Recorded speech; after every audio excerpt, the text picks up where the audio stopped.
Presidente de Cuba reafirma el respaldo a Venezuela ante las amenazas imperialistas de Estados Unidos durante su intervención en la 13ª Cumbre Extraordinaria de Jefes de Estado y de Gobierno del ALBA-TCP. En el Día Internacional de las Víctimas del Terrorismo, un testimonio exclusivo para esta emisión revive el dolor y reclama justicia ante uno de los actos más atroces contra Cuba. 21ª edición del Foro de Gobernanza de Internet del Caribe sesiona en el balneario de Varadero con la participación de expertos, autoridades y representantes de organismos internacionales.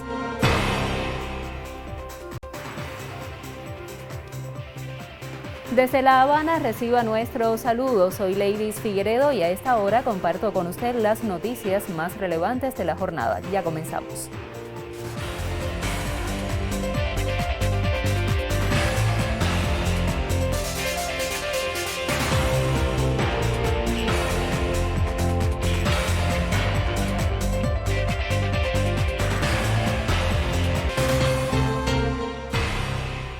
El presidente de Cuba, Miguel Díaz-Canel, participó en la 13ª Cumbre Extraordinaria de Jefes de Estado y de Gobierno de la Alianza Bolivariana para los Pueblos de Nuestra América, Tratado de Comercio de los Pueblos, ALBA-TCP, donde emitió un enérgico discurso de condena contra las recientes acciones del gobierno de Estados Unidos hacia Venezuela. La anunciada prerrogativa de que el gobierno de los Estados Unidos pretende otorgar a sus agencias de aplicación y cumplimiento de la ley para actuar contra organizaciones criminales dentro de las fronteras de otros estados constituye una inaceptable amenaza de agresión, de violación de la soberanía de naciones de la región y una alteración adicional del régimen de paz y cooperación que los países latinoamericanos y caribeños tantos nos hemos esforzado por garantizar.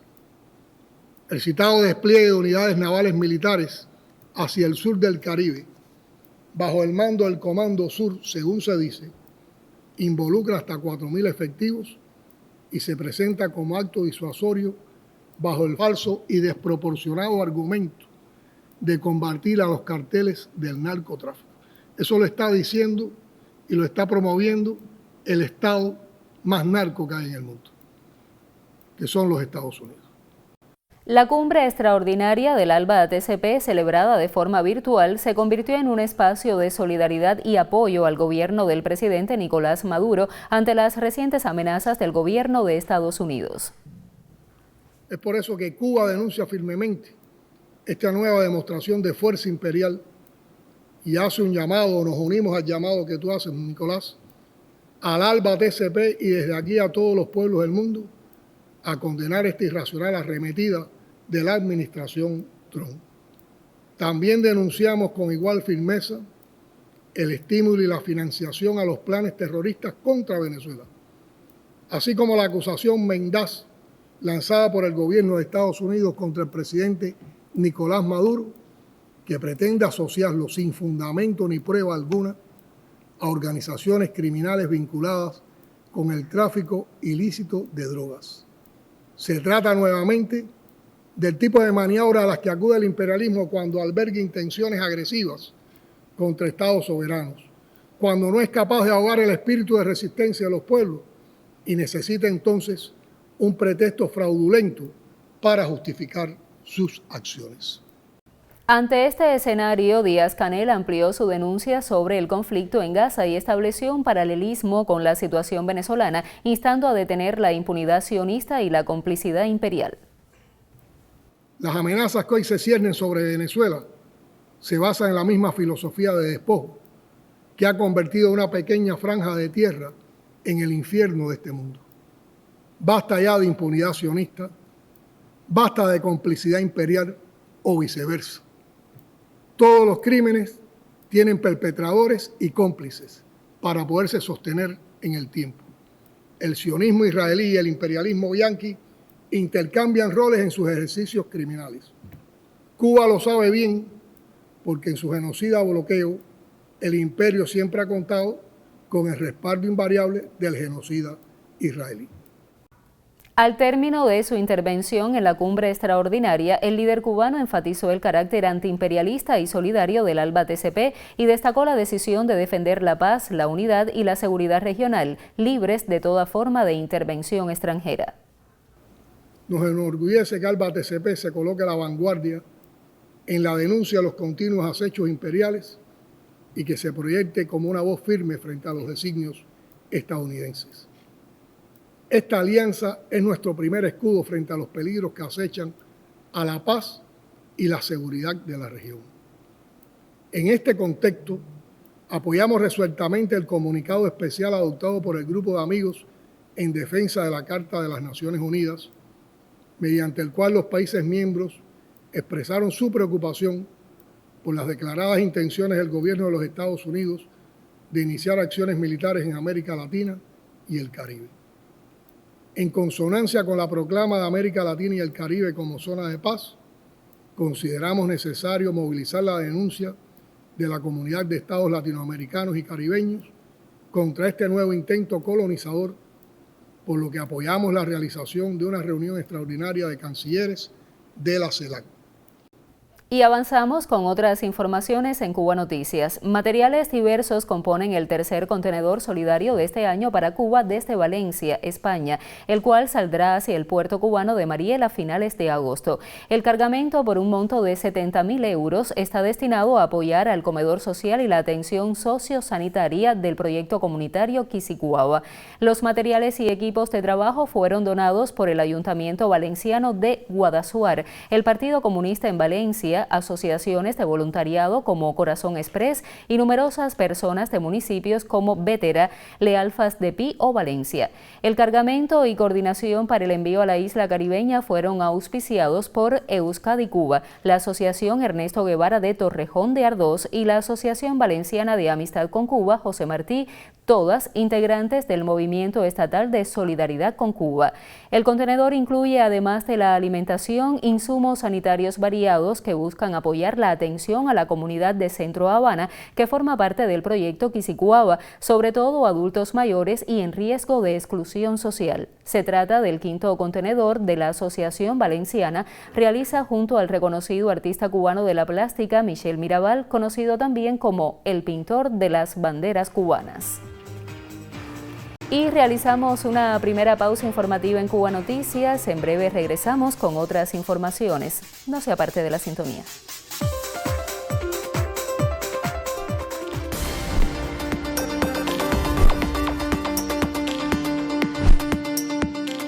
Nuestro equipo de reporteros está ahí, donde ocurre la noticia, sin importar el escenario.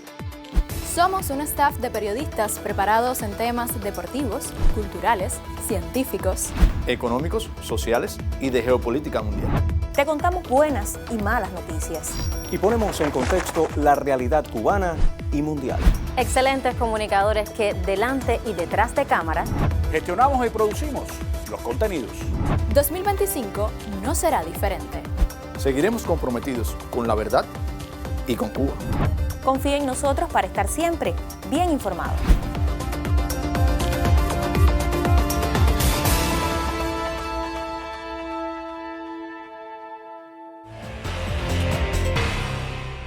En la provincia de Las Tunas, la ministra de Educación, Naima Ariadne Trujillo Barreto, chequeó los aseguramientos para el nuevo curso escolar. Le acompañaron la jefa de Departamento de Atención al Sector Social del Comité Central del Partido, Yuniaski Crespo Vaquero, y autoridades del partido y el gobierno en la provincia.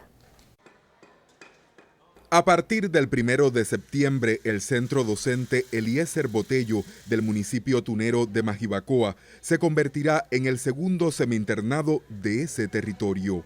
Por ello, se trabaja en el área exterior, la cocina, el comedor y el almacén.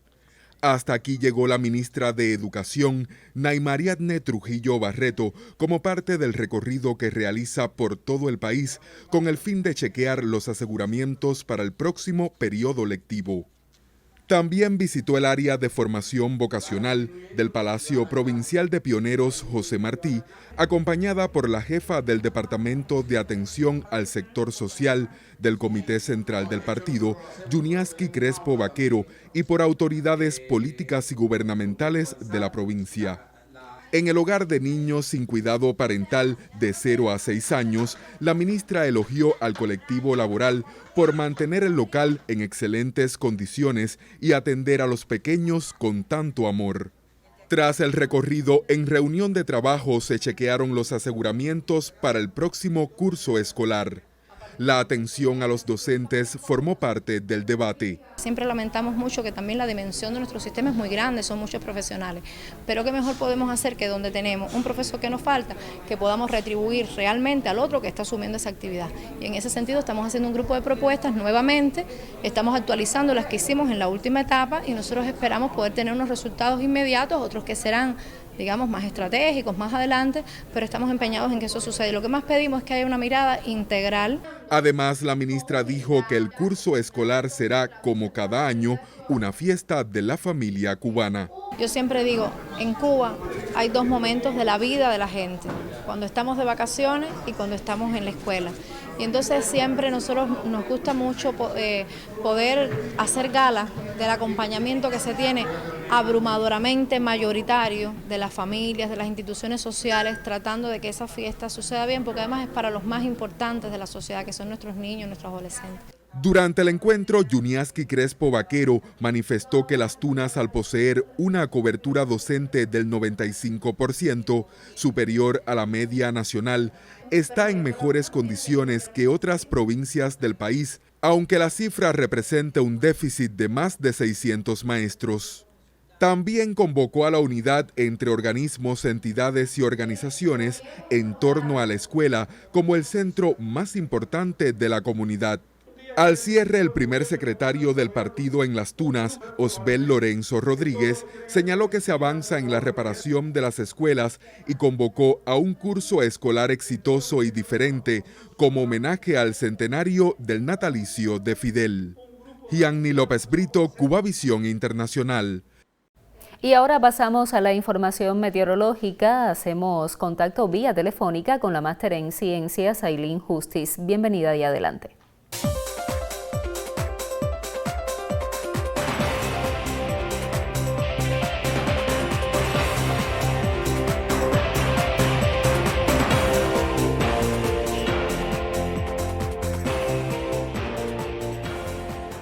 Muchísimas gracias, qué gusto saludarte. Por supuesto, también el saludo a los que están en nuestra compañía. Sobre el territorio cubano y mares adyacentes está la débil influencia de las altas presiones. Los factores a escala local, el calor, el del día, la humedad en el área y otros factores típicos de los meses de verano en nuestra zona tropical generan por las tardes algunos chubascos y tormentas eléctricas de forma muy puntual y hasta el momento los acumulados resultan poco significativos. Similares van a continuar las condiciones del tiempo durante esta próxima jornada de viernes. En los destinos turísticos de la región occidental, mucho sol, poca nubosidad y prácticamente cielo despejado en las primeras horas del día. Por la tarde, el incremento de la nubosidad con algunas lluvias y también algunas tormentas eléctricas en los destinos turísticos de Viñales, aquí en la capital, y en menor medida para Playa Girón en el sur de Matanzas. Y en el resto, tanto en Varadero como en Cayo Largo del Sur, así como en María la Gorda, las precipitaciones serán escasas, una jornada de sol y algunas nubes. Las temperaturas se mantendrán elevadas con máximas entre 32 y 33 grados Celsius. Al amanecer, en los destinos turísticos de la región central, temperaturas en el entorno de los 23 y hasta 25 grados Celsius en Jardines del Rey, con muy poca nubosidad, mucho sol, cielo despejado casi toda la mañana y por la tarde sol y algunas nubes, sobre todo en Cayo Santa María, en Playa Santa Lucía y en Trinidad, justo al sur de Santi Espíritu, donde las temperaturas estarán llegando hasta los 32 y 33 grados Celsius. Asimismo, en los destinos turísticos de la región oriental, temperaturas de 33 grados en Playa Guardalabaca y en la ciudad de Baracoa, mientras que en Santiago de Cuba y en Bayamo las temperaturas estarán llegando hasta los 35 grados Celsius durante el día, con sol y algunas nubes gran parte de la jornada y con escasas precipitaciones. A las 6:38 de la mañana el sol saldrá por el extremo más oriental, justo en Punta de Maicí. Mientras que en Cabo San Antonio, en el extremo occidental, el sol se pondrá a las 8:05 de la noche. La luna está terminando su fase de cuarto menguante. Así que ya usted sabe, en resumen, para la próxima jornada de viernes en el archipiélago cubano, calor y por la tarde solo algunas lluvias en destinos turísticos de la región occidental. Yo regresaré en otra emisión. Hasta entonces, como siempre, disfrute su destino Cuba y tenga una excelente jornada. Muchas gracias, Ailín, por estas precisiones y continuamos. Con motivo del Día Internacional de Conmemoración y Homenaje a Víctimas del Terrorismo, el ministro de Relaciones Exteriores de Cuba, Bruno Rodríguez, reiteró este jueves su firme condena a este flagelo en todas sus formas y manifestaciones. A propósito de la fecha, el canciller recordó en la red social X que la nación caribeña ha sido víctima de terrorismo de Estado y actos organizados, financiados y ejecutados desde Estados Unidos, con 3.478 personas asesinadas y 2.099 lesionados con discapacidad. Las operaciones encubiertas de Washington comenzaron en 1959 y desde entonces se organizaron, ejecutaron y financiaron miles de actos de sabotaje. Estos incluyen agresiones económicas, militares, biológicas, psicológicas, diplomáticas, mediáticas y de espionaje, así como intentos de asesinato a líderes, a las que se suma el recrudecimiento sistemático del bloqueo. El Día Internacional de Conmemoración y Homenaje a las Víctimas del Terrorismo, proclamado en 2017 por la Asamblea General de las Naciones Unidas, honra la memoria de quienes perdieron la vida y recuerda a quienes aún cargan con las secuelas del horror. Y en Cuba esta jornada adquiere un significado profundo. Entre los ejemplos más dolorosos de la política terrorista promovida por Estados Unidos se encuentra el atentado perpetrado en 1976 contra una aeronave de Cubana de Aviación que estalló en pleno vuelo con 73 personas a bordo. A casi 5 décadas de aquel acto atroz, el reclamo de justicia sigue vigente. Mi papá siempre estaba acostumbrado a llegar del vuelo. Cuando llegaba se sentaba ahí afuera, se sentaba y se preparaba un refresco con mi mamá y ahí se ponía a conversar. Y mi papá le dice a mi mamá, Puchi, esto está malo. Ahí, tranquilo, pero conversando como si no pasara nada, así muy... Y eso a mí me impactó, porque yo le pregunté, ¿y qué cosa es eso de bombas? ¿Qué te va a pasar algo? Y mi papá dijo, no, si nosotros tenemos precauciones, tenemos medidas.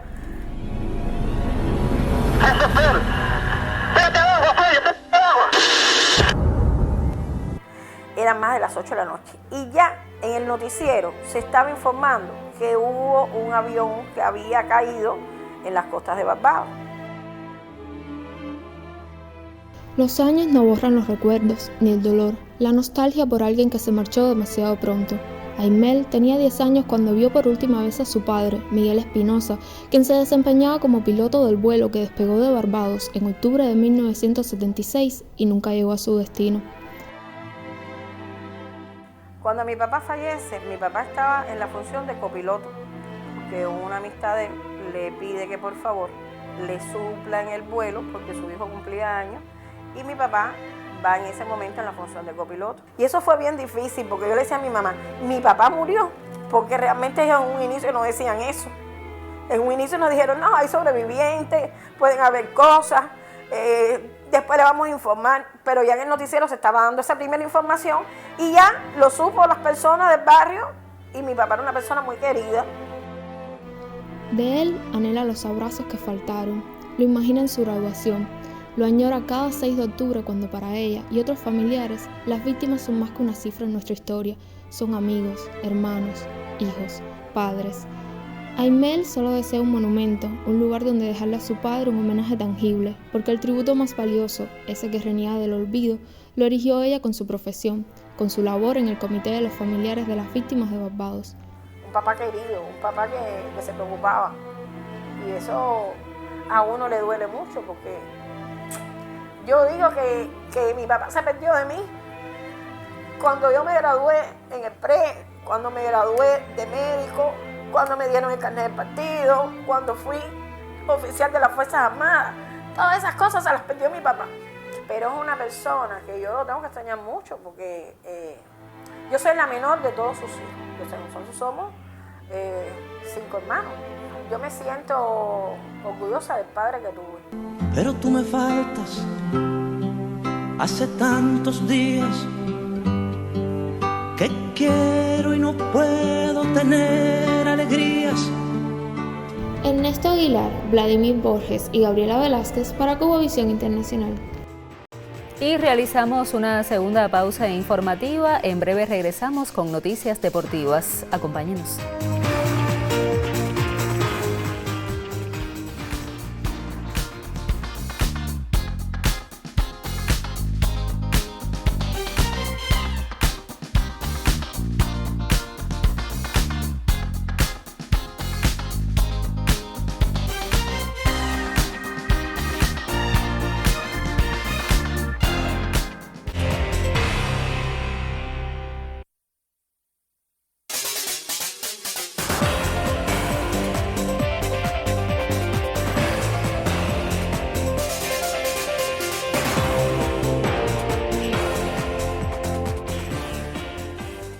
Saludos, comienza la información deportiva en Cuba Noticias.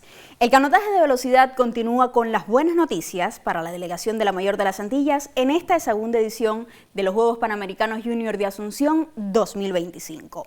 Precisamente con los protagonistas de esta disciplina en Paraguay conversó el colega Boris Luis Leiva. Veamos. Julio, ya después de 2 días de competencia obtienes tu medalla de plata. ¿Qué significa para ti? Significa mucho. Después de mucho sacrificio el año entero entrenando para esto. Y vinimos bien preparados, pero se dio bien la competencia y obtuvimos el resultado que queríamos. ¿Qué podemos esperar de ti entonces, teniendo en cuenta que hay un ciclo muy importante con los centroamericanos a la vista, después los panamericanos de mayores, a los que ya puedes clasificar desde aquí? Ahora prepararnos para los centroamericanos y vamos a estar bien preparados y vamos a tratar de ganarlo, de luchar por todas las medallas. Teniendo en cuenta además las condiciones que han estado cambiantes con el clima aquí en esta bahía de Asunción, ¿cómo te has sentido con esto? ¿De qué manera te has adaptado? Un poco por el frío, hay que calentar un poco más para que los músculos se calenten más, pero tranquilo, estamos preparados para cualquier situación. Es verdad que hoy hacía bastante viento, pero está a favor y nos favorece un poco, y en la escuela estamos adaptados así a remar más o menos con ese viento y salió todo bien. Gisnoli, te vimos con un buen comienzo en esta prueba, pero ya cuando estabas llegando al final un poco más lenta quizás a tu ritmo habitual. ¿Qué sucedió? Bueno, era un 500 metros, no es la misma velocidad de 200, pero no me favoreció el aire, que estaba un poco incómodo, y al llegar estaba que no podía más, pero terminé con mi bronce. Estoy muy contenta y muy orgullosa de haber aportado esas 2 medallas, más las otras 2 que faltan. Quiero tener ese resultado, mis entrenadores que también me dicen que sí, que esas 4 medallas son mías, y nada, buscarlas. Ahora cambiamos de tema. En Italia, la cubana Yarislady Cirillo dominó con solvencia su hit eliminatorio en el C1 200 metros como parte del Mundial de Canotaje que se celebra en Milán. Cirillo, medallista de bronce olímpico en París 2024, cruzó la meta con un tiempo de 46,66 segundos, el mejor de su serie, suficiente para asegurar el boleto directo a semifinales. Ahora le espera esta etapa del sábado, donde tendrá contrarias de peso provenientes de Hungría, China y Brasil, pero también la oportunidad de volver a una final planetaria. De esta manera culmina la información deportiva en Cuba Noticias. Muchísimas gracias por su atención y hasta un próximo encuentro. Te agradecemos, Claudia Oder, las informaciones deportivas y proseguimos con otras. El 21º Foro de Gobernanza de Internet del Caribe y del 4º Foro de Gobernanza de Internet Juvenil del Caribe, que se desarrolla hasta el 22 de agosto en Varadero, persigue el objetivo regional de diálogo inclusivo y multisectorial para definir el futuro digital de la región. El cierre de la primera jornada subrayó el compromiso de Cuba con la transformación digital, la soberanía tecnológica y la participación en los procesos de gobernanza de Internet.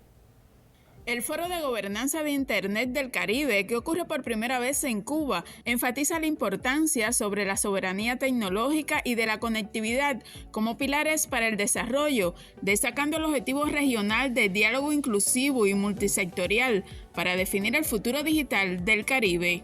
El evento incluyó el fortalecimiento de capacidades centradas en gobernanza de Internet, potenciando la resiliencia cibernética en la economía digital. También se abordaron temas como la generación de datos hasta la priorización de problemas y fuentes de información. Estos espacios nos permiten reunirnos compartir mejores prácticas, también reflexionar sobre cuáles son los retos y de cierta manera crear redes de colaboración continua. Y eso es fundamental en el Internet, porque el Internet, más allá de ser componentes físicos o lo que se construye sobre ella, está hecha de personas. El cuarto foro de gobernanza de Internet juvenil del Caribe, que se desarrolla al unísono, estuvo dedicado al desarrollo y uso de la inteligencia artificial para la transformación e innovación. Igualmente se dialogó sobre la ciberseguridad y la resiliencia de la infraestructura para salvaguardar el futuro de la región. Yo hablé un poco de la parte de resiliencia y de lo que la Fundación Sabotic hace para encontrar este relevo generacional y sobre todo para que haya mayor educación y conciencia sobre la infraestructura digital, que es, digamos, la columna vertebral de la Internet que conocemos hoy. De parte nuestra nos importa sobre todo de parte del Caribe hacer énfasis en la resiliencia que hace falta, porque en estos días hablamos mucho de inteligencia artificial y de nuevas tecnologías, pero todo eso se basa en que haya una infraestructura robusta. En la jornada de este jueves se esperan presentaciones de informes nacionales y regionales en un esfuerzo conjunto por consolidar un marco de gobernanza de Internet que beneficie a toda la región del Caribe. Felipe Dajer y Celia María Reyes Casate para Cubavisión Internacional. En la Biblioteca Elvira Acape de Santiago de Cuba se presentó el poemario Lágrimas de Aire de Nancy Morejón, Premio Nacional de Literatura. El ofrecimiento de la Casa Editora Abril se valora como un lujo para la Plaza Cultural santiaguera. Lágrimas de Aire se presentó en La Habana y ahora se dio a conocer en Santiago de Cuba. Es como si el poemario besara cuna y raíz de la autora Nancy Morejón, Premio Nacional de Literatura 2001, traductora y ensayista, estudiosa de las literaturas del Caribe. Este es un libro que habla sobre las raíces, sobre la africanidad. Es un libro también que habla sobre la identidad y la cultura. Y es muy importante traerlo a Santiago de Cuba, que es una ciudad también que resguarda las raíces de Cuba y que tiene mucho que ver también con el legado africano.